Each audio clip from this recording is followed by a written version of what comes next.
খবরদার মধু লাগাইয়া বেগানার সাথে কথা বলিও না। বেগানারে সালাম দেওয়া জায়েজ নাই। এই নারী বেগানারে সালাম দিবা না, ও পুরুষ বেগানা নারীরে সালাম দিবা না। মায়েরে সালাম দেয় না, বেগানারে সালাম দেয় মজা করে।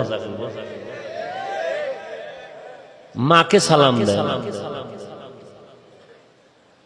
সালাম দেওয়া জায়েজ নাই, কারণ সালামের দ্বারা মোহাব্বত বাড়ে।